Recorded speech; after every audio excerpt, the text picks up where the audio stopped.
Gawin natin special guys ang dalawang ingredients na to. So ito guys, nagpakulo lang ako ng tubig. Kung paano natin normally na niluluto ang ating PC, ganun lang din natin lutuin guys.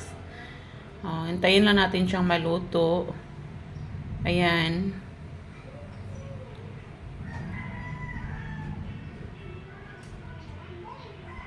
Imagine guys, sa dalawang ingredients, gagawa na natin yung special.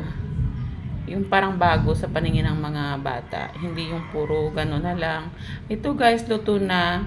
I-strainer lang natin at saka ilagay na sa ating na ready na kanyang mga seasoning.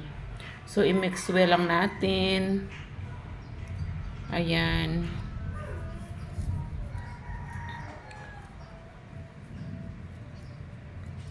Ayan guys, isit aside lang natin yun at proceed na tayo dito sa ating egg mixtures. Bali, 3 egg yung gamitin ko dito guys. Pwede kayong gumamit ng dalawa. Pwede kayong maglagay ng chopped carrots, onion leeks, or anong gusto nyo ilagay. Pwede rin. Pero ako ito lang siya guys. Kasi ito lang naman yung available dito sa bahay. So, hindi ko na pinahirapan yung sarili ko na maghanap pa na kung ano-anong ilagay. Yan lang. So, at least pinapakita ko sa inyo guys. Kung gusto nyo gayahin yung procedure, pwede. At so, kung anong ilagay nyo, nasa sa inyo yan lang. So, ayan guys, magpaluto na. Ay, nagpainit lang ako ng butter. Butter yung ginamit ko guys. Pwede kayong gumamit ng mantika. So, nilagay ko na yung aking egg mixture. So, ito na. Ayan. Binaliktad-baliktad ko yung egg dyan guys. Kasi gusto ng anak ko yung may brown. Ayan, nilagay na natin ang ating PC mix. Ayan.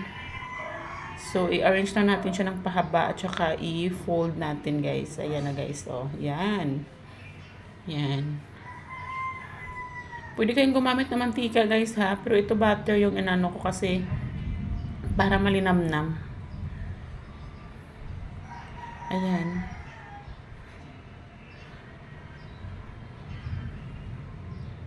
Ayan guys. So, ipapakita ko sa inyo mamaya kung paano pag-flip niya na hindi siya maghihiwala-hiwalay. Ayan guys. Oh, ayan. So, bali, ano lang natin ang ating, yan guys, oh, ganyan. And then, i-flip lang natin ang ating lutuan. At saka, yan na. Tara, ang ating pancit canton omelette. O, diba guys, ang special na. Yan. Thank you guys for watching. Bye!